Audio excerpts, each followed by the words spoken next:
After Mercy's presentation, there will be another opportunity for some Q&A. We're all here because this is a part of the Water Leadership Program that the Environmental Finance Center Network had put together over the last couple of years.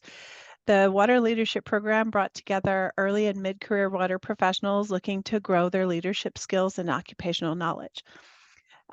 Participants completed a virtual learning experience over 12 weeks that supported leadership growth and professional development across a wide range of utility management skill sets, including variety of management topics and leadership skills. So we've completed 2 programs and are exploring ways to continue to offer this valuable program. So stay connected with us by going to efcnetwork.org and to the contact where you can subscribe to be on the mailing list so that you can learn about upcoming opportunities. In 2024, this previous year, starting back in April, we had 46 professionals from 10 different states participate in our program. Inside of 3 different regions. I'm at the Environmental Finance Center in Region 7, which is Kansas, Nebraska, Iowa, and Missouri, and our friends from Syracuse, which is New York and New Jersey, and then Region 6, which is all the states kind of down in the south there that you see in the lighter blue. Our participants worked in a variety of roles that had a variety of backgrounds and experiences, all dedicated to water treatment and supporting the communities where they live. So it was a really great opportunity for a lot of folks. These are our 3 environmental finance centers. I think we've got a couple folks from all of our regions on there that worked on this program and that supported these cohorts. The Environmental Finance Center Network is a group of environmental finance centers across the country that are working together and individually to address a wide variety of climate and environmental challenges that our communities are facing. So with that, I'd like to introduce you to Dr. Mercy Umeri. She is the Assistant Teaching Professor and Mini MPA Coordinator out of Wichita State University and the Hugo Walls School of Public Affairs. Dr. Mercy offers a unique blend of teaching, administrative, leadership, and HR experiences in private government and nonprofit sectors. Dr. Umeri has a background in education, public policy, and human resource management. Mercy, thank you so much for being here today. I'll stop sharing my screen so that you can take it from here. Thank you so much for having me. I'm excited to be here. How are we all doing? Give me a thumbs up. Thumbs up, use your react buttons. In the chat room. Let me know how you're all doing. Okay. You can also be a thumbs down if you're not feeling like it today. Thank you so much. Thank you. We have over 60 people on call today. That is amazing. Thank you, Michelle, for the opportunity to be here. It's always exciting to be part of the Water Academy. And today, we will be talking about conflict resolution and negotiation strategies. I will start sharing my screen here.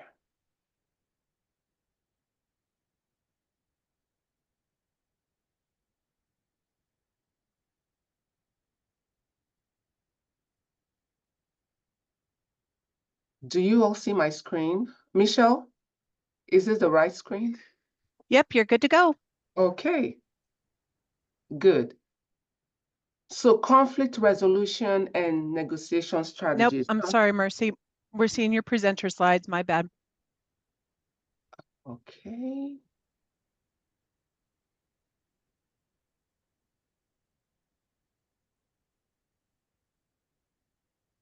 What do you see now? Nope, still seeing your presenter slide, your presenter notes.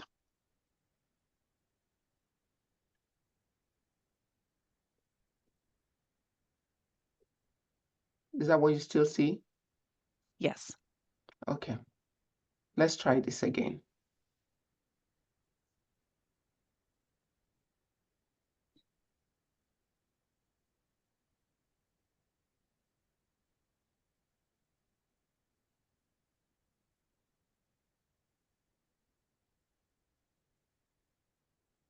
Hey, Michelle. Better? There you go. Okay, great. Okay, so I said today we'll be talking about conflict resolution and negotiation strategies. So I would like to ask you, let's start with, because I'm a professor, there has to be like a learning objectives, right? Learning, supposed to be learning here. At the end of the session, I would like for you to understand the importance of conflict resolution to strategic human resources management. We will look at what conflict resolution is, the importance of emotional intelligence in handling conflicts, and we'll also learn new tools to handle conflicts in the workplace. So I'd like to ask, what is conflict? In one word, I just want you to put in the chat what you think conflict is. And Michelle, because I can't see the chats, you help me read out what the participants are writing down. I will. What is a conflict? What comes to mind when you think about the word conflict?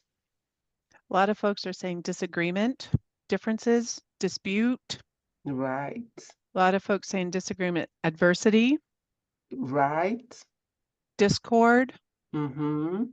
Yeah, more disagreement. So we can all agree on one thing. We know that when we talk about conflict, there is a difference, right? There is a disagreement. There is, somebody said adversity, yeah? So conflict really, like you all said, perfect, like you all peeped into my slides, right? When people don't disagree, when people do not agree on the same thing, conflict is just disagreement. That's what it is. You are saying one thing and I'm saying another thing, and we don't seem to agree on the same thing. That's the genesis of conflict. And usually, as we get along in today's session, you get to find out that the reason why this conflict, the reason why we have these conflict situations, stems from different things. It's not just disagreement in ideas or in values. It can also be in disagreement in how we want to appropriate, say, monies or budgets or infrastructure in the workplace. Different things can actually lead to these conflict situations. By way of definition, right, a conflict is a clash of interests. The basis for conflict may vary, but it is always a part of not just a society, but a part of the workplace. Wherever you have one or two more people in a room, in a place, there is the tendency that there will be conflicts. So if you do not want any conflicting situation, don't put more than one person in the same space. Because as long as you have more than one person in a space, there is definitely going to be conflict. So since we know this is a part of our society, a part of our lives, it is important that we not only talk about it, but we also find tools to help us deal with conflict situations. And that's why we're having this session today, basically. So there are different sources of conflict, like I said. Yeah, disagreement is one of it. But, when we look at our workplaces today, when we look at the issues with shrinking budgets, we know that resource scarcity can be one of the huge conflict situations. For instance, when we have different demanding needs in our workplace, which one takes priority? Which ones do we apportion monies to? Which ones do we, hold back on, right? Incompatible goals. When you bring people together, like I mentioned earlier, and their values are different, their goals are different, there is surely going to be conflict, right? Structural factors, conflicting perceptions and ideas. You know, we come into the workplace, we have an idea of how something should go. Somebody else has an idea of how it should go. If we don't manage that well, there's going to be conflicts. Then let's also look at differences between people. We all come from different backgrounds. We all come from different ideologies. We all have different ideas on, you know, and different issues in life. Then you bring all of us together to work together in a space that that is a recipe for crisis. That is a recipe for conflict, right? And the most important part of dealing with conflict is communication, which can also be the source of it. So when there is a lack of communication, there is bound to be conflict. I mean, there are so many other sources, but for the scope of this class, I'm just going to stop here. And if you think of any other, you know, sources of conflict, you can also add it to the chat room. I'll probably add that to my list next time when I teach this topic. So we have looked at, you know, what conflict is. We have talked about some of the sources of conflict. And so the next thing I want to talk about here is why conflict resolution? Why is it important that we find ways to resolve conflict in the workplace? We have established the fact that conflict is inevitable. And if we don't find ways to resolve conflict in the organization, we are creating or making people have feelings of powerlessness. When people are in conflicting situations, sometimes they do not know what to do. And if we don't provide them the tools to handle them, we are creating an environment where people are feeling powerless, where you know, morale is low, because when you have conflict in workplaces, it tends to create a lot of tension. It creates animosity. It creates a toxic work environment. So I want, if you don't remember anything today, I want you to know that conflict is a part of life. It's a part of the workplace. It's a part of our society. But these days, what we're trying to do is we're trying to provide people the tools, the skills um, to be able to make use of conflict. Conflict is a good thing. I know, so when we think about conflict, people think about conflict from, you know, from a very negative point of view. People think about conflict, it brings this, you know, it gives this wrong connotation. But I want you to know today that conflict can be good. Conflict can be progressive, and conflict can actually provide us with much more results than we even have ever thought about. Conflict can also increase productivity, and we'll talk more about this. So yes, conflict resolution is very important because we want people to feel like they're powerful to act in their workspaces. We want to give people some agency to know that this conflict situation can be turned around for good. So like I said, if you cannot talk about conflict without talking about people. So today I'm going to talk about group. I'm going to talk about groups, and I'll talk about group dynamics.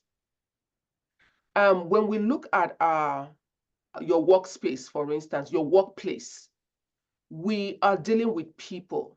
So whenever you think about people, you're thinking about people in terms of, you know, a group situation, right? We talk about groups because groups make up the workplace. I know some people think about groups in terms of teams, but teams are smaller. So I'm just going to talk about a group as a workplace, a space, the society, everywhere we function as humans, right? When you bring people together, like I said earlier, you're bringing people who have, you know, different roles, people who have different values, people who have different norms, and bringing us together in a place is a recipe for not just conflict, but for every other kind of disagreement that you can think about in the workspace. But the group, when we think about groups, like I said earlier, I think about group from a very good point of view, because when you think about yourself as an individual, you bring in your knowledge, your skills, your abilities. It's good, right? But think about if we multiply those knowledge, skills, and ability by bringing in different people. We increase productivity in the workplace. We bring in different ideas and perceptions that improve our work. We're much more productive when we have a group of people coming together and blending in all their, we call them KSs, all their knowledge, their skills and abilities in the workplace. So the group dynamic is a very important part of when we talk about conflicts. How we manage groups would also determine how we deal with conflict situations in our workplace. And I'll talk about group dynamics quickly. So what do groups do? When we bring in groups, we are looking at people to provide oversight. So at the highest level, whether you are in local government or in state government, we're looking at, whether it's the city council, whether it's the board of commissioners. And for those of us who work in non-profit arenas, we're also looking at board of directors. We bring in these groups of people because we know that at that high level, they have problem-solving capabilities, right? They have the ability to come together, put their heads together, and create good, so to say, for our workspaces. They get to get the work done. Like I said, blending in all of these resources, knowledge, and abilities can cause us to be more productive than if it was just one person. So when we look at group dynamics, we know that when groups are formed, there are different social contracts that are signed. So when I talk about social contract, those are like unspoken rules in every environment, right? Unspoken rules. We know that as humans, we're supposed to be civil with each other. That's why we don't go about punching ourselves in the faces, even when we don't agree, right? We know that if somebody offends us, we should have, reporting lines, or we should have we should have dynamics for how those things are reported. These are some of the unspoken rules that we have, in group situations. We call them social contract. But because we know we deal with humans, in HR, we create workplace policies, right? So that there are different expectations in the workplaces. If you have a grievance, we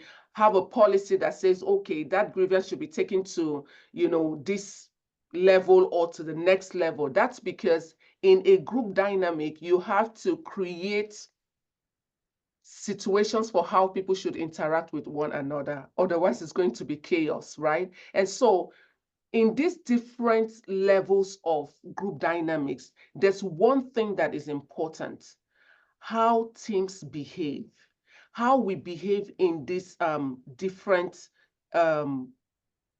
how we behave in these different levels is very important. So when we bring people together, we call that stage the forming stage. In this forming stage, there are established ground rules. And like I said earlier, those ground rules can be unspoken or they can be spoken, like when we put them down in policies, right? Or in bylaws, as it has to do with nonprofits, or even as rules and regulations, as we have those documents that kind of establish how we behave in group environments. We have the storming stage. At this level, members begin to know each other. They are able to communicate their feelings, even though they are individuals, but they see themselves as part of the team. We have the numbing stage, right? Where people feel that they are part of the team and they know that they can work together and accept each other's viewpoints. We have the performing stage where the team works in an open and trusting atmosphere where flexibility is the key, and hierarchy here is of very little importance, because at this stage everybody knows that we are all for a common cause, right? We are all supposed to work together for a common goal. Then you have the adjourning stage where, team conducts an assessment for how they are performing. And if they're not doing well, they look at, okay, how can we better improve our processes? How can we do our jobs better? And it's also an opportunity for them to recognize, members' contributions. And we have this in our workplaces, whether it's recognizing an employee of the month, or even just recognizing people who are doing and giving their best in the workplace. And this, I want you to know that this does not usually follow, the steps. Sometimes in some organizations, some just go from forming to norming and adjourning, and like that. It's an iterative process where groups just move from not knowing each other to where they know each other and are pursuing a common goal. You might want to ask, why is this important? This is important because it shows us how teams go through each of these phases, how they grow together, how they face challenges, tackle problems, find solutions, plan work, and to deliver results. And if this doesn't work, right, when we now go into the stage where there is conflict, then it begins to tell us that there are some steps that might have been missed, or some steps that we need to go back to see how can we make this better.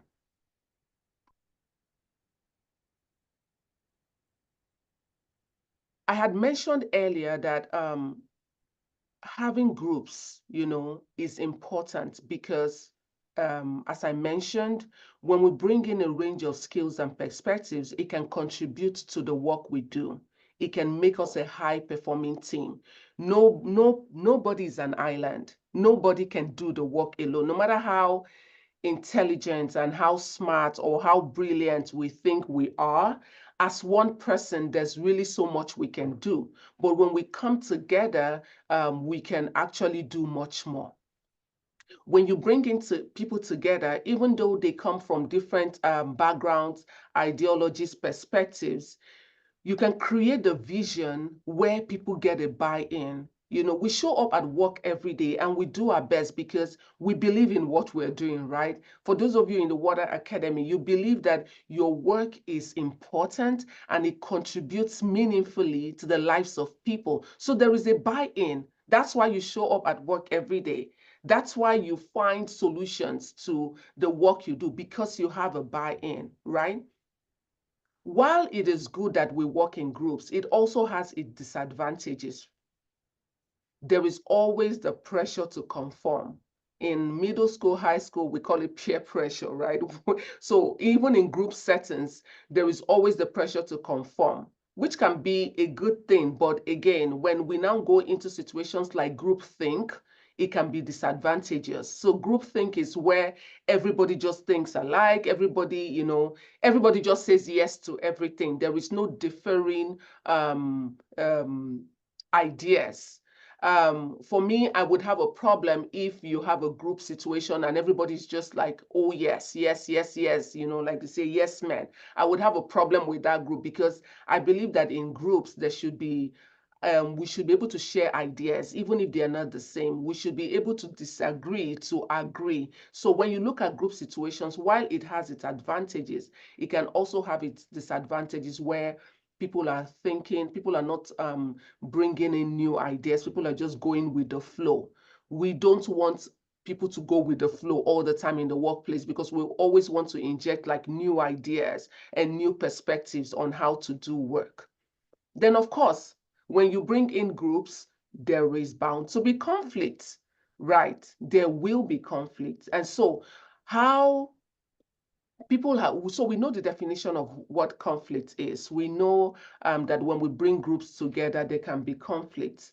But from an organizational perspective, what are some of the challenges that we have when we present when we have a conflict situation.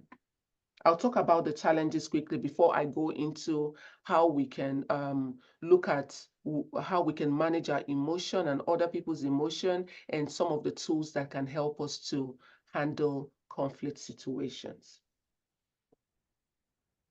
So groups don't work well when there is no clear purpose. So when you bring people together, it is important that they know why they're coming together. And it comes, it cuts across everything we do, whether it's at a team level or at a departmental level in the office or in our workplaces. If there is no clear purpose for why you're bringing people together, you're going to have a huge challenge on your hands.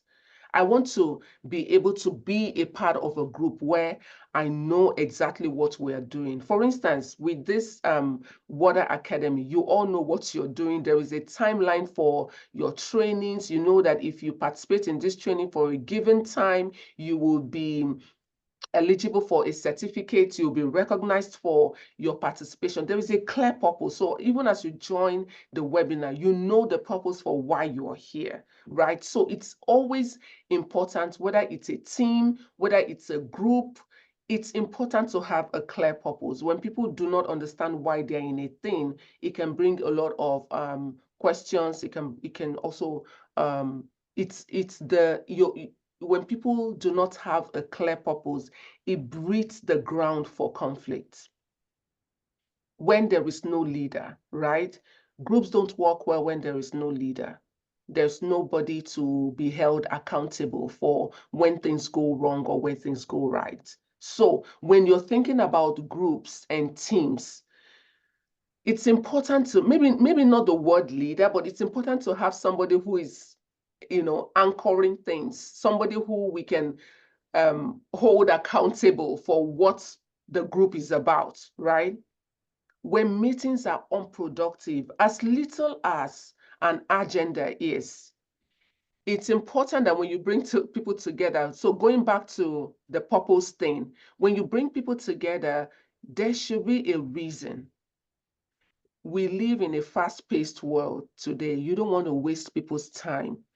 Sometimes I tell leaders, don't call for a meeting when all you need to do is to send an email. Some meetings that we have today are really not necessary. We can just send a memo or send an email and it will take care of that. So when we bring people together and we waste their time, we are unproductive. It just creates a lot of challenges in the workplace.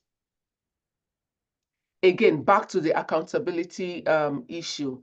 When there is no leadership, no one follows through on what they say they are going to do. There's nobody who is following up on, okay, we agree to do this as a team or as a group, but there's no leader, there's nobody following up. That can be a challenge. So when we're thinking about group dynamics, we are also thinking about, who do we hold accountable? What is the purpose for this group?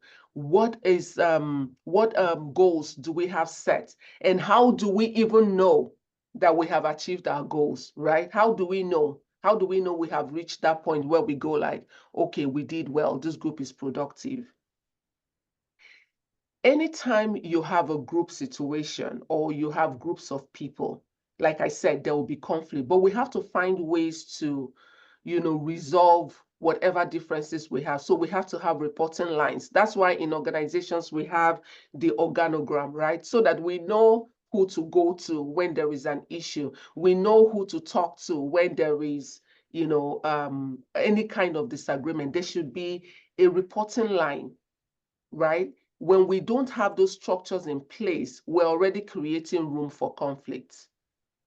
Then when we come, one of the challenges, with group dynamics or whether it's a team situation, is when people have hidden agendas. So when people come in with their own selfish, selfish reason, maybe it's to push a political agenda or to push a personal agenda, then that is breeding room for more conflict. And I have to say here that, when we talk about conflict, like in today's session, I don't just want it to be all about, concepts and, theory, because conflict is real. Conflict is dealing with real people and real situations. So at any point in time when you have a conflict situation, I want you to take a pause. Because one of the biggest thing is that you can't talk about conflict without talking about emotion. And as human beings, we are all emotional beings. When you think about disagreement, what comes sometimes is just what comes to your mind. It can be frustration, maybe not anger all the time. Maybe you're just frustrated that this person does not get your point of view. So you can't talk about conflict without talking about emotion. It takes us to the next thing I want to talk about. So I wanted to take a moment and just look at this, my wheel of emotion. Take a moment. And so when people say there is a conflict in their workplace, there are different words that can be used to express exactly how they feel. For some people, it is, sadness. Some people, they just disapprove. Some people are annoyed. Some people are, probably going through stuff and they don't want to be a part of the conversation in the workplace. So when you look at this wheel of emotion, conflict has a lot to do with emotion. Conflict has a lot to do with emotion, which is why I added emotional intelligence to this particular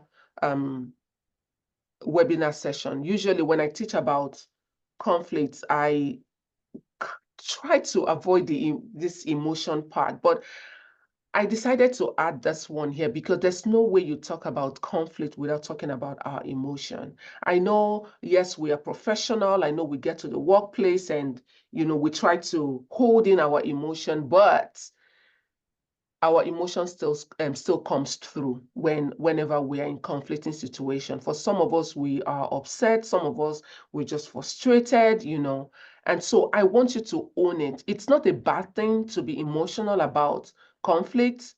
It is how we manage it that is the real crux of the matter. Okay?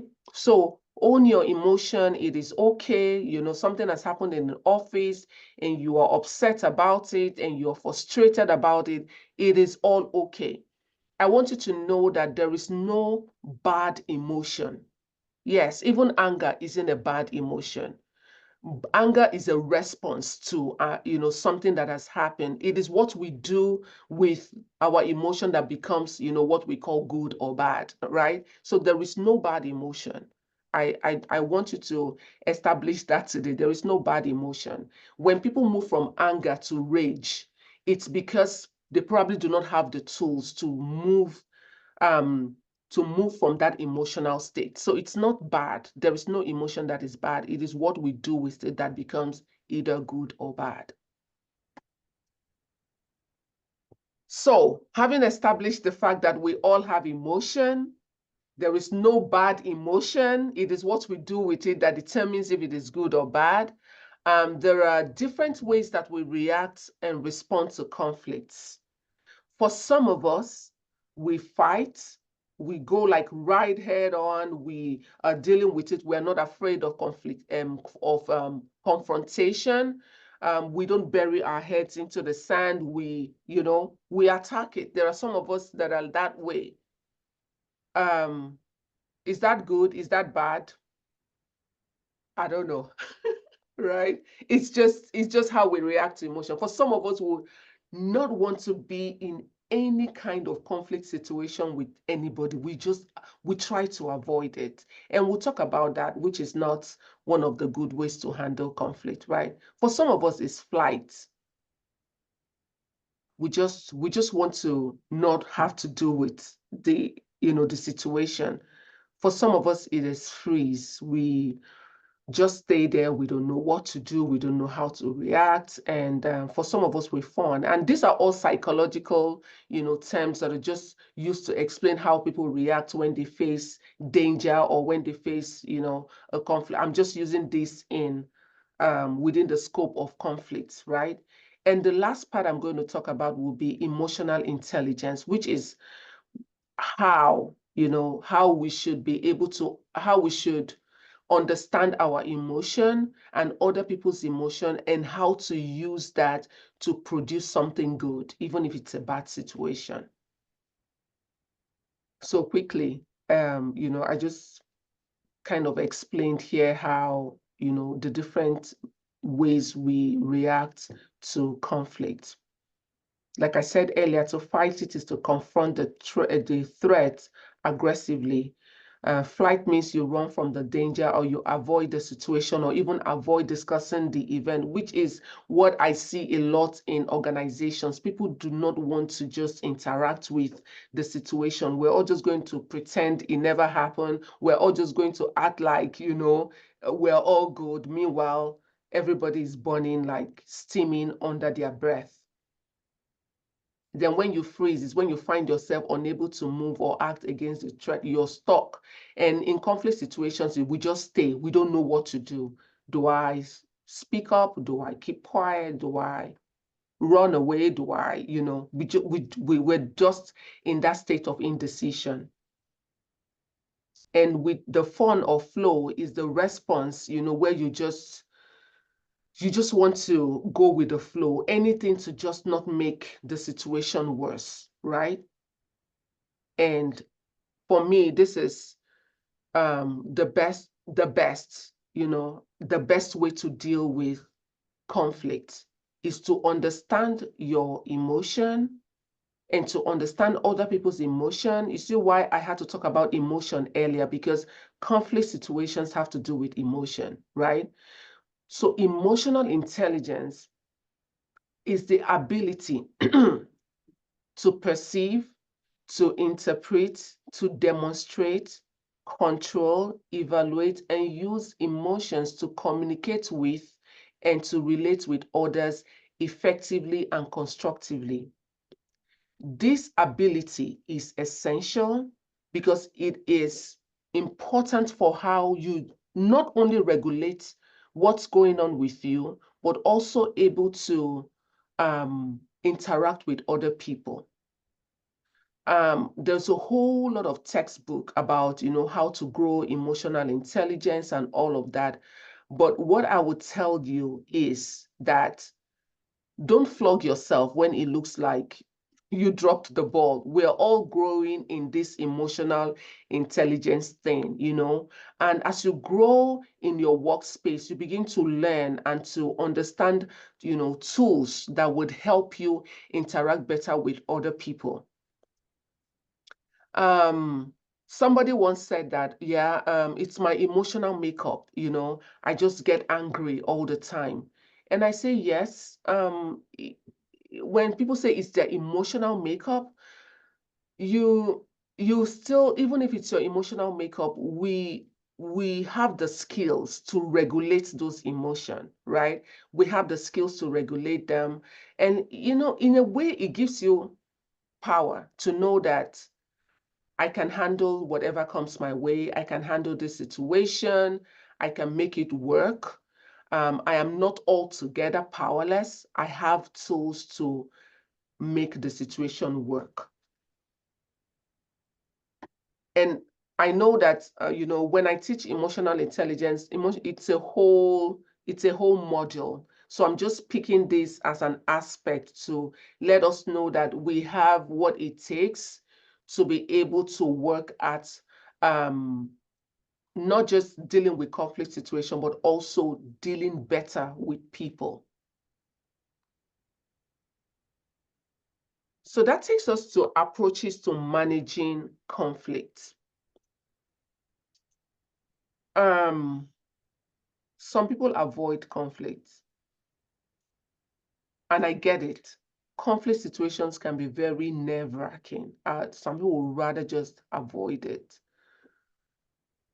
you may be able to avoid conflict now, especially if you are still growing, through your career. But you get to a certain level, whether it's as a head of a unit, as the head of a team, as the head of a department, as a supervisor, as a manager, you get to a point where you can no longer avoid these things. You will be the one who has to deal with this, conflict situation. So avoiding a conflict situation is not a good approach at all. It is not. For some people, it is an opportunity to compete, right? For some people, when there is conflict, it's a show of power, I will win. The whole idea is I want to win.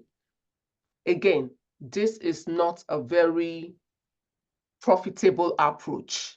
Yes, at the end of the day, you win as a person, but you lose your team, right? At the end of the day, you win as a person. It makes you feel good about yourself, but what about your group, right? So competing is not a very good approach when it comes to dealing or managing conflict. Accommodating. So while accommodating is one of the approaches, I would say be careful how you use that approach. So accommodating is not, is not just accommodating the other person who client sinker without, airing your own view. Accommodating is also very close to compromise, where you go like, okay, I hear you, I listen to you. How can it benefit us? So when it comes to compromising, you're asking, how can it be a win-win situation for us? Yes, I don't agree on this part. You don't agree. How can we come to the middle?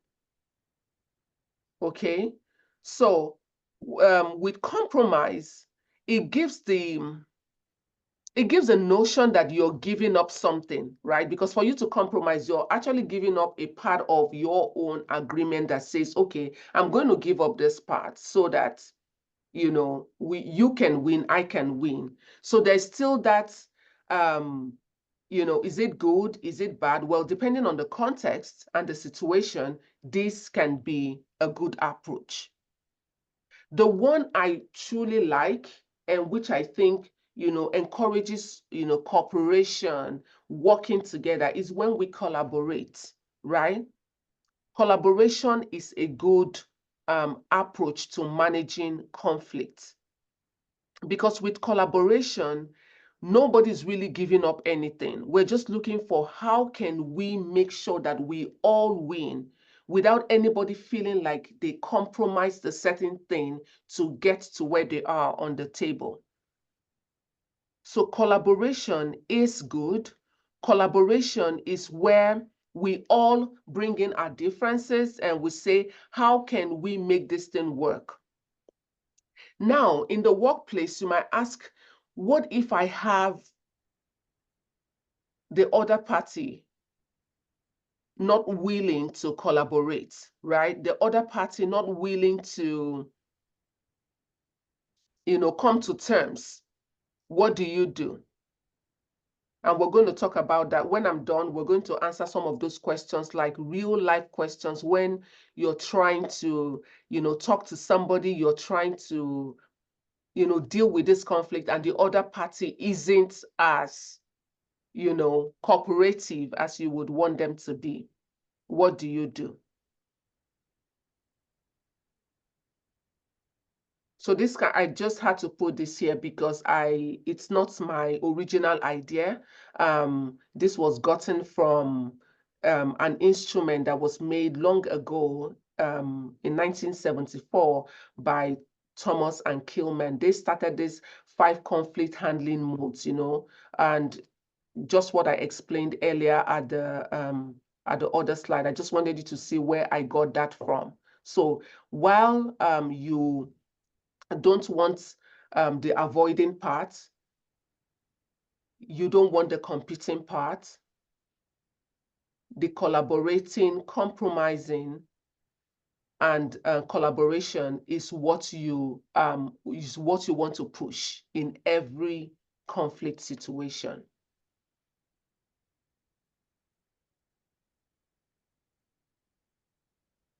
I'm going to leave you with this, model. It's called the Lean model for conflict resolution.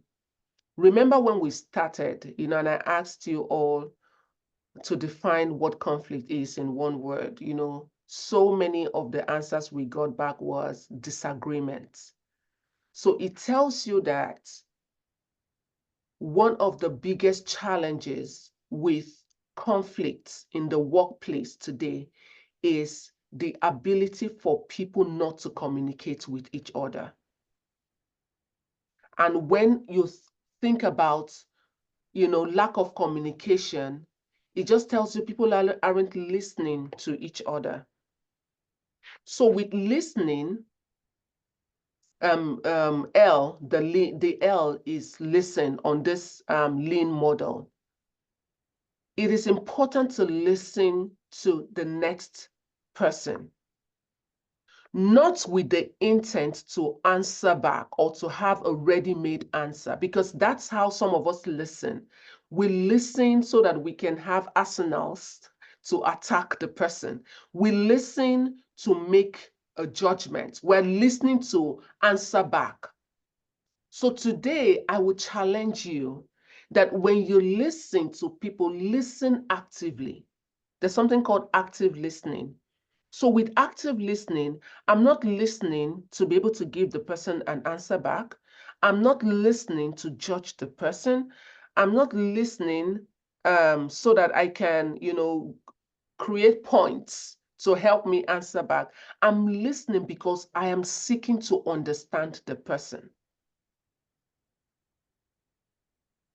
When I seek to understand the person, I am putting myself in the person's shoes. I'm trying to understand what this person is saying. I'm trying to listen from the person's point of view. And so with active listening, I don't just listen back. When I'm done listening, part of what I do as practice is I tell the other person, just so that I am sure we are all on the same page, just so that I understood what you were saying, this is what I heard you say. So I repeat back what I have heard the person say. And most of the time, you'll be shocked. The person is like, oh, okay, no, that's not what I was trying to say with the other point. This is what I was trying to say. Because how we listen, again, comes from our own orientation. So for somebody like me, where English is my second language, I always have to, for me, it's a disclaimer. I always have to put that out. So when I listen to people, sometimes you are amazed at how some of the subtle, language, background, orientation impact how we listen. So when I listen to somebody, I always want to be sure that we are all on the same page. And I repeat back what I think I have heard the person say. What it does that it removes every kind of confusion. And if that's not what the person meant, it's always an opportunity for the person to say, oh, this is what I was trying to say. So when we listen to people, it removes that communication barrier, which is the disagreement that causes a lot of issues. Sometimes when you hear when people have a conflict situation in a workplace and you bring in a third party, which is another, it's another field of conflict resolution called arbitration. You bring in a third party. Most of the time, when you bring in a third party and the party gets to listen to the two groups talking, or the two, the two teams talking, you find out that they're saying the same thing. It's just that they were not listening well to each other. So this third party is able to listen and say, well, I think we're all saying the same thing in different ways. And so listening is such an invaluable skill. It's a skill because we can get better at it. There are some of us who, when we listen to people, we keep interrupting them. You may not have known that for yourself. So today, after this session, when you feel the need to interrupt people when they are talking, just tell yourself, I think I'm going to apply some emotional intelligence here and just allow the people talk so that I can actually hear them well. Sometimes when you stop interrupting people, it gives you an opportunity to actually hear them well and repeat back to them what they are saying. You'll be amazed at how you just go like, oh, wow, okay, oh, I get it now. Oh, was that what you were trying to say? Just listening. Again, I said active listening. Listening not to be judgmental, listening not to have an answer back, but just listening because you want to understand them. And that takes me, naturally, when you listen to people well, it takes you to a place of empathy.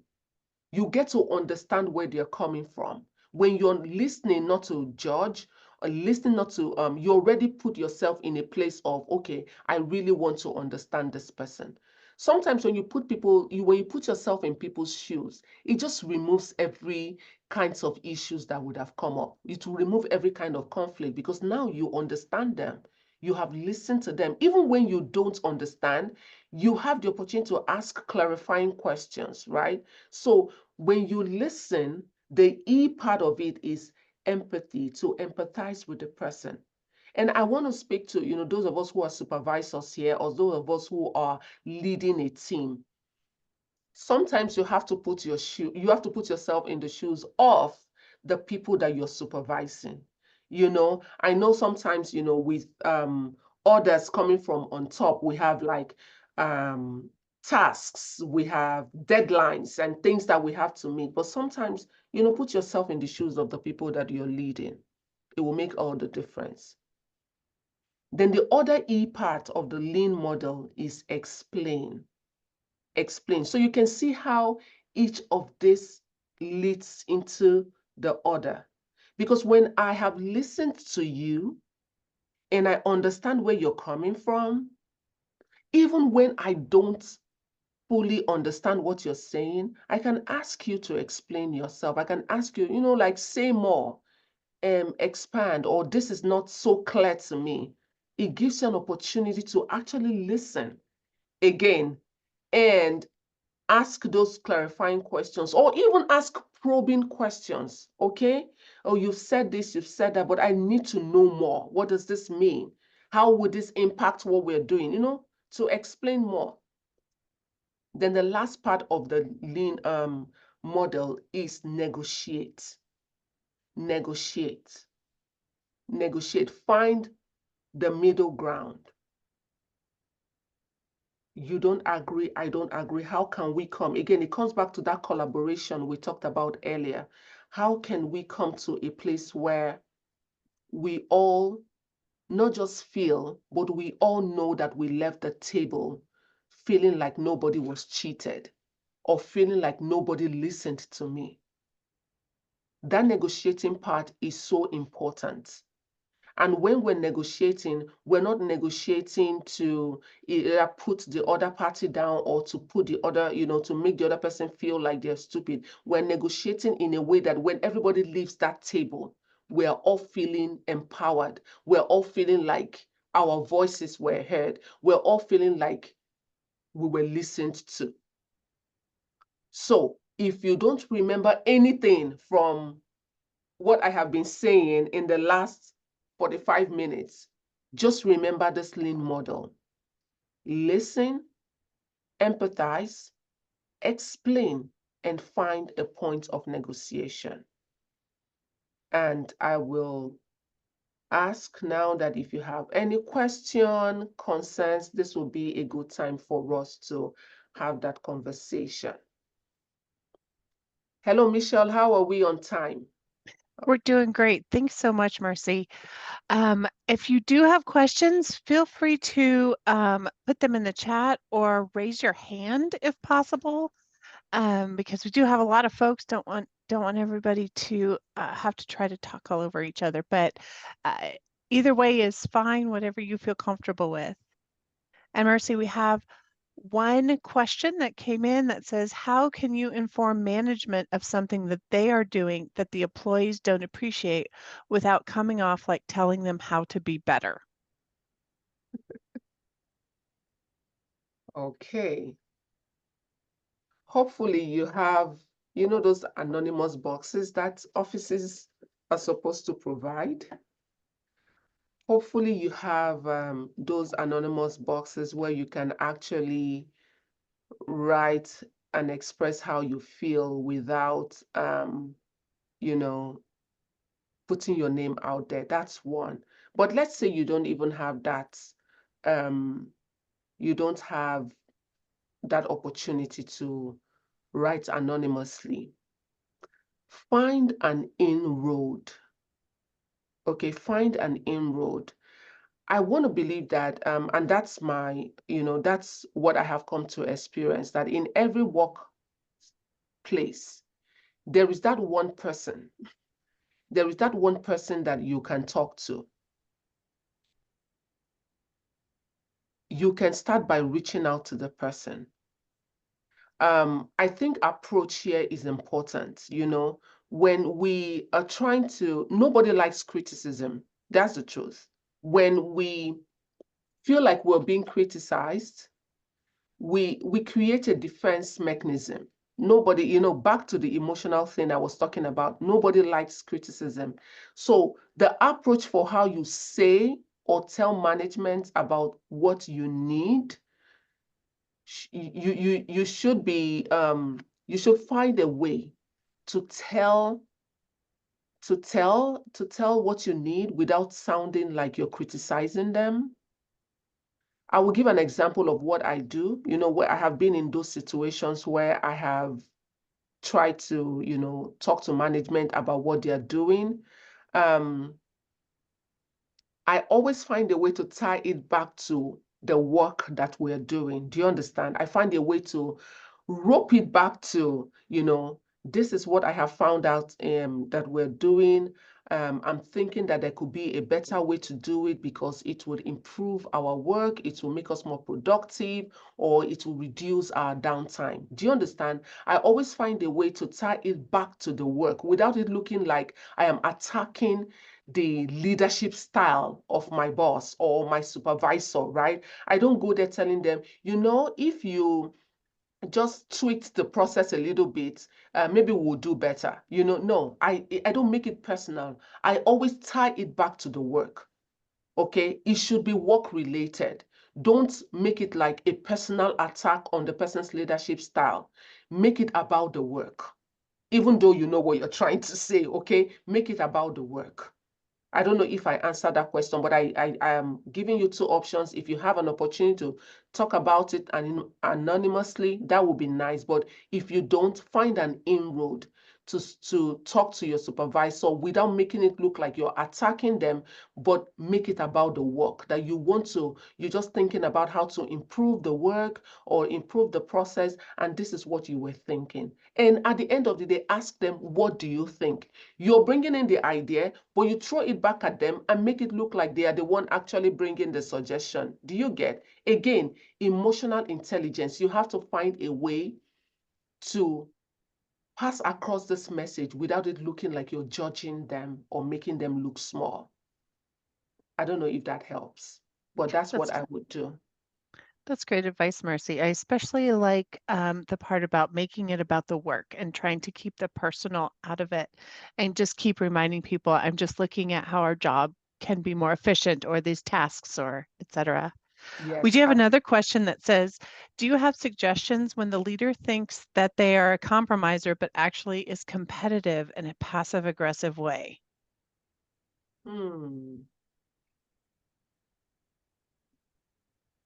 Okay, that's tough. That's tough because um with people that compete, everything is about them, right? Even if it's a team, task or a teamwork, they find ways of still, turning it back on themselves because it's about how it makes them look good or how it makes them look like they're the best performing person in the team. Maybe one suggestion is, next time there's this academy, we should invite the supervisor to be part of this academy, so that they can learn some things, one. But I know that it's a situation you're dealing with. Again, back to emotional intelligence, you might not be able to tell the person or the supervisor that, you're a competitor, you compete all the time, it's all about yourself. You have to still find ways. I would say, for instance, if there is a meeting, you might want to, again, drawing it back to the work. One of the ways to make yourself safe when it comes to, expressing your opinion, especially if it's to a supervisor or to a more senior person, is always to make it about the work. Always to make it about the work. Competition in the workplace will never cease. We have people who are like that. They will compete. They don't care about the team. They don't care about the group. It's all about them. But you have to find ways to always redirect the attention of the person or of the group back to the work. That's how to keep yourself safe so that it doesn't feel like a personal, attack on them or on their ego. But with competitive people in the workplace, we can't do without them.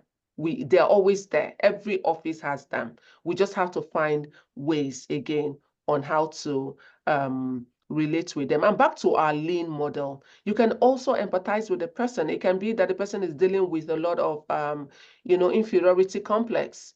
If you come from that point, you probably may not be as upset or as frustrated with them as you would originally be. You just know that they're dealing with stuff, because if you're very secure in yourself and you are, you have a good self-image, you wouldn't be trying to always make it about yourself. No, you would always, want it to be about the contribution of the team and also acknowledge the team. But when people don't do that, it tells you that they're dealing with a bigger issue. So maybe empathize with where they're coming from. Maybe that would help. And kind of in this refrain, someone asks, how about the situation when you explain to your manager how it makes you feel, but there's no one to listen? They don't know how to actively listen. Say that again. It's and Ramona, please correct me if I'm wrong, but I believe what Ramona is asking is when you're trying to express yourself to your manager, but they're not actively listening to you. That's tough. Remember when I was talking about listening, um, I said there are people who just keep interrupting. There are people who never listen because all the listening they're doing is to just have an answer for you back. Um, it's a skill, and it's unfortunate that not so many supervisors have them. I want to also believe that maybe find a way to write. Find a way to write. So what I have done, that's why I like to give like real life examples. What I have done in the past is, for supervisors that I know don't listen to me, I find a very respectable way to send them an email about about the fact that I don't feel listened to. I have tried several times to express myself, and each time I always receive this block. I write it politely. I am professional again. I try not to attack them. I always, bring it back to the work, that I feel like I'm not being listened to about how the work should progress and how the work should be better. I write it in an email. You know why I say I write it in an email? Because there is a proof. There is a correspondence that says that beyond me just saying that this supervisor doesn't listen to me, there is a proof to say I have expressed politely how they are not listening to me is impacting my work, so that if at any point it needs to be escalated, maybe you need to report to a higher person, you have a proof that you have tried to mediate this issue with the supervisor in a professional way. Will that stop? I don't know, because of course there is context here, but I would say start with that. If you try to talk with them one-on-one and they're not listening, try to put it down in an email. And again, no personal attacks on the person. Just you're expressing yourself because you feel that them listening to you will help to improve the work that you do, will help to better the work. Always, always, because that's where um it's not a trick. I don't want, because when we say it's a trick, it makes it sound negative. It's not a trick, but it's a way to redirect, especially for supervisors who have like very huge egos. It's a way to redirect. I'm not talking about your person or your style, your leadership style or your management style. I'm just looking for ways on how to make the job better. So I hope that helps you, but you can send them an email.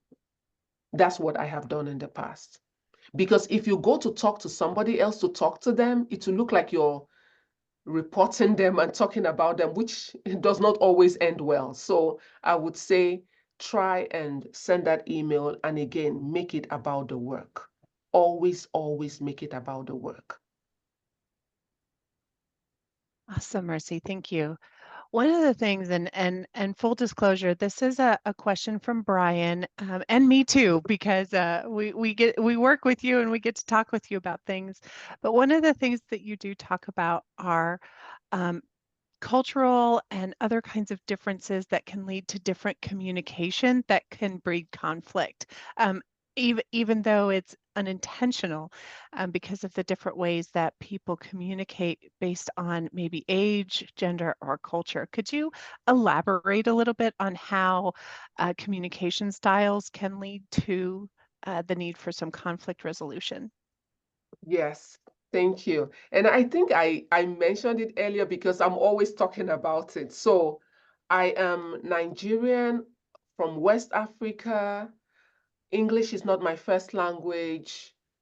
So I always am aware that there are cultural differences that I bring to the workplace that is totally different from somebody who was born and raised in the US.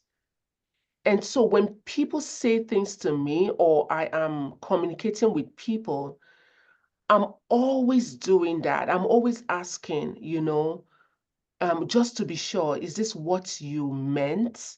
Because there are expressions that you all say in the US that is totally different from my background. And don't also forget the fact that I'm Nigerian or African. The English I grew up with is also British English. So it's totally different from the American English. And the expressions, they're also different. So I'm always seeking to understand what my colleagues are saying. Michelle is my colleague, Brian. I'm always seeking to understand, here, like, I just want to be sure I understand that clearly. Is this what you were meaning to say? Because if I don't do that, which is what has happened to so many internationals that I see, that I know here in not just Wichita State, but even in the US, they get upset. Like, this person said this to me. And I go like, are you sure that's what they meant? And they say, oh, that's how it sounded. I say, no, maybe that's not what they meant. Maybe you should have asked, is this exactly what you're saying? Because those cultural differences would always impact how we understand what people say. And even, for so many of us in the workplace, our political ideations also would cause conflict. I know we tell people don't discuss religion in the workplace, don't discuss politics in the workplace, but it shows up. So imagine two people from different political ideas. There is nothing you say to me if I'm from party A. There's nothing you're saying to me that I would listen to. There's nothing party B is going to tell me that I'm going to listen to, because in my mind I already have my ideologies about what I know or how things should be. And so that blockage of not even trying to listen will not make me understand what party B is saying, no matter what I do. And it's the same thing, we talk about culture, we talk about religion, we talk about politics, but it's also the same thing in the workplace. If a supervisor thinks that the only way to deal with people is to shout them down, belittle them, make them feel small, sometimes they don't want to listen to somebody else who is saying, listen, I'm teaching lean model here. Some supervisors don't want that kind of model. listen? No. They should listen to me talk? No. But sometimes as a supervisor, you have to listen.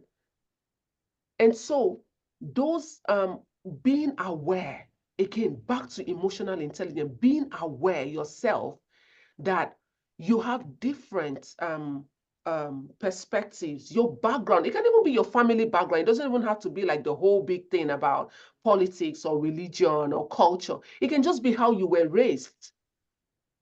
How you were raised. For some of us who were raised in military homes, where it is a command and rule, do you understand? Do this, yes, sir. Go here, yes, sir. Sit down, yes, sir. When you find yourself in in a work environment where it is not yes sir, yes sir, you say sit down, somebody says why should I sit down, you get offended because that's not your background. Your background is yes sir, yes sir. But in a real workplace, yes sir doesn't work.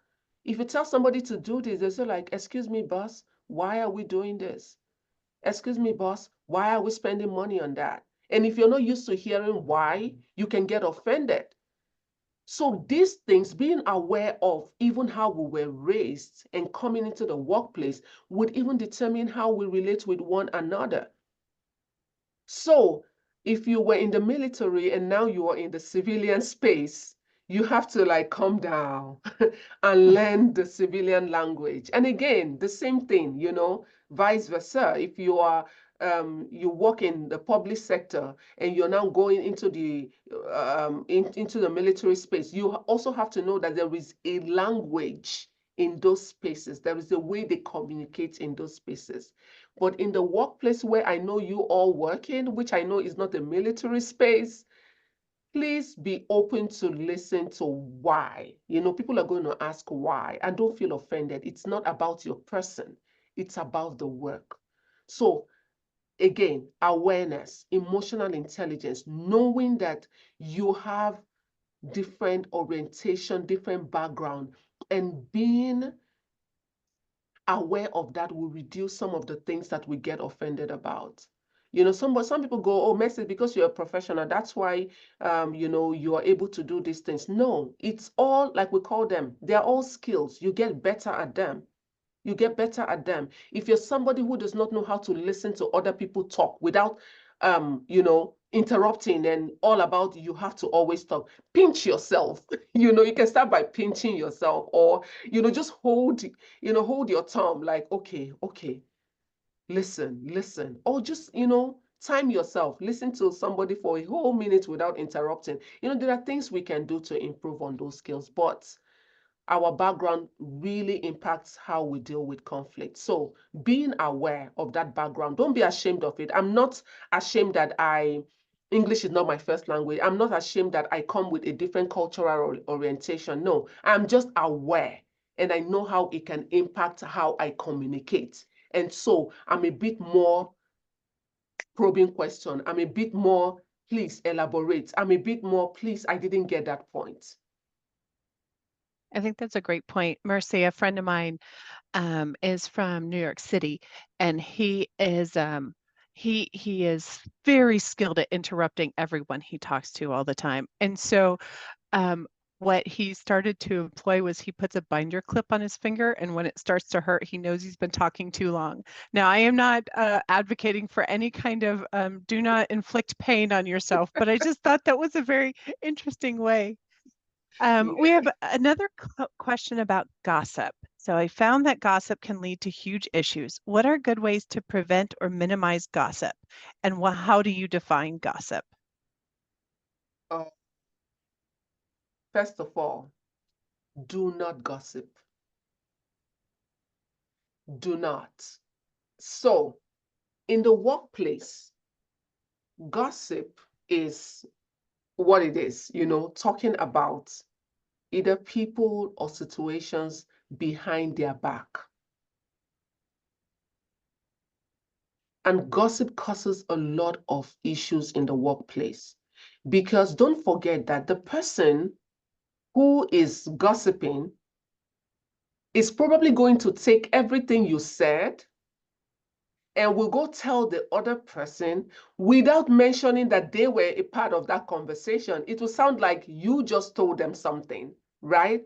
So I always encourage people, don't gossip in the workplace. It is unprofessional. If there's something I need to tell Michelle, I would go to Michelle's door, knock on her door, and I will have that conversation with her. There will be no reason to go talk about Michelle with somebody else, because that already is very unprofessional. It is not okay. So as much as possible, do not entertain gossip. And I'll tell you what I have done. So when people come to tell me about somebody else, you know what I do? And I'm not saying something I haven't done. I'm telling you something I have done several times. I'm like, you're telling me something. Sorry, I'm always going to use Michelle as an example because she's my colleague, right? I say, you're telling me something about Michelle. If I go and ask Michelle, are you sure it's going to be the same answer? Right there and then, the person goes, oh, no, no, no, no. And the gossip ends there. When people come to gossip about my supervisor with me, and thinking we're all going to be in the same camp talking bad about our supervisor. And don't get me wrong, this supervisor might even be the worst supervisor ever. I'm not still going to entertain that gossip because it will come around. Office gossip always comes around. So what I do is when somebody comes to complain about our supervisor to me, I go like, have you talked with our supervisor? Have you told them how you feel about the situation? It always ends the gossip because they know you're not a party to it. Because when you gossip with other people, when they go to form another group, you are also going to be part of that topic. They're going to talk about you. And we don't like it when people talk about us at our back. So I would encourage you, don't do it. I know it's nice. It's usually a good way to pass time in the office, but as an intentional training to myself, I don't engage in gossip. The only time you hear me talk about somebody else in the office is when it's something productive, something good, or like, oh my God, did you hear Michelle's you know, PowerPoint? Did you listen to Michelle's presentation? It was awesome. I took 1 or 2 points out of there. That's the only time you hear me talk about somebody behind their back. Because what you ask yourself, what is the gain? If I'm going to say, oh, look at the crappy job Michelle did behind her back or something, what's my gain? What am I trying to do? Always ask yourself, what's the motive? Gossip always comes from a wrong motive. You want to tear somebody down, you want to talk somebody down, you want to look down on somebody. That's not the kind of workplace behavior that we encourage. So gossip is unprofessional. Don't do it. For me, they know me in the office. You can't come and talk about somebody else behind their back with me. You know it will not fly. I will not entertain it. So when you start that, people begin to know you for that. It may not let you have a lot of friends, but who really wants to have friends with people who talk down on other people and talk back on other people? I don't want to be friends with those kind of people. So I don't know if this helps you, but gossip has never been, gossip does not have a good connotation. It is not good. If you want to gossip about people, again, using the quotation gossip, let it be that you're talking well about them and you're talking well about how good they're doing on their jobs. And yeah, that would be my answer to it. You can actually minimize it by not participating in it. That's the fastest way to stop it. Before long, everybody will know that, oh, if it's Michelle, don't go to her. She doesn't like gossip. I better be known that way. I think, and somebody added a comment about, spreading through other communication channels like Microsoft Teams or email. I would say, sometimes when those things come in, I just ignore them and do not engage with them in order to minimize that behavior. And so sometimes just not giving it attention can be helpful. And for the folks that are here that have been through like the leadership program and looking at this from a leader perspective, I want to emphasize what Mercy said about just not participating in it. And if you overhear it, then to be able to intercede as necessary and appropriate. So I have Yeah. one more question for you, Mercy, that was actually brought up in one of the registrations. Actually, several people brought up is how to identify and prevent potential conflicts before they even start. Say that again. How to identify and then prevent potential conflicts before they even start. If they come, if we all knew how to identify conflicts before they start, the workplace will be such an ideal place, right? We will all just, it will just be heaven, right? None of us would ever, if you can just see it coming from like 2 miles before you can actually stop it. Well, we may not be able to stop it, but I'll say something here. If you know people in your organization that are just problematic, and I use that word carefully because I know that there are people who just want arguments about every or anything, right? If you know those people, you can already tell from a mile away that they are looking for trouble. They just want conflict, right? You can take away yourself from the situation, especially if it's not going to be a productive conversation. So if it's, for instance, a work is a task that you all are supposed to do together, let the person talk. It's like negotiation, right? Every time you go to the negotiation table, the idea is let them start, because it gives you a good place to even know how to negotiate.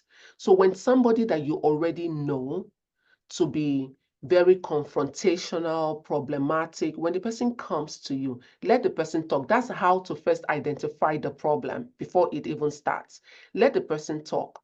And if it's within your power to make any decision after the person has spoken, tell the person, give me some time to think about it.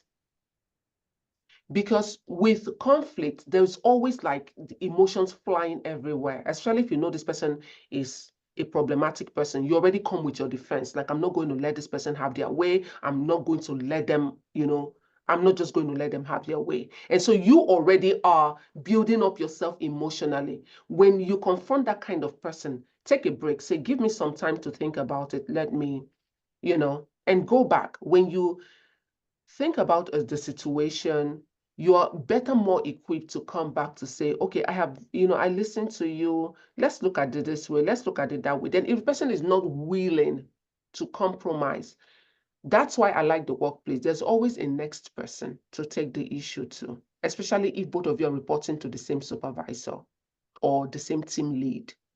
There's always somebody else to take it to. Again, never, even if you know it's personal, never make it personal. Never talk to the person as if you are attacking their person. Always protect yourself. Always make it about the work, so that even if it goes out, the problematic person says, I try to talk to them. I try to do this. Your response, any way they take your response to, it won't be that you attacked them or you insulted them or you belittled them. Your response was always about the work. So when you identify somebody like that coming, already tell yourself, I'm not going to engage.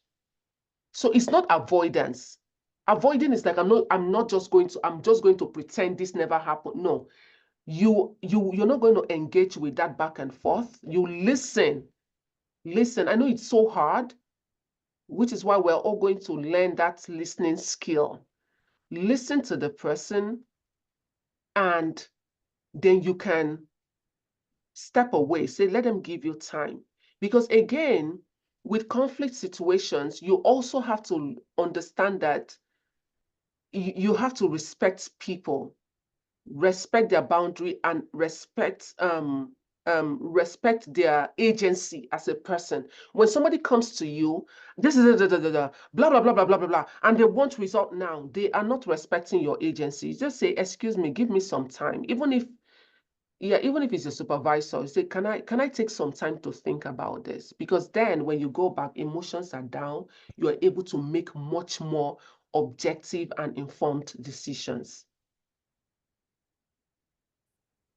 Thank you, Mercy. Again, we need training for so many supervisors. Michelle, you'll be shocked at, supervisors that you see today. I mean, we just promote people into supervisory roles and we don't equip them for those roles. Some of them do not know how to work with other people. They do not know how to listen. They do not know how to manage.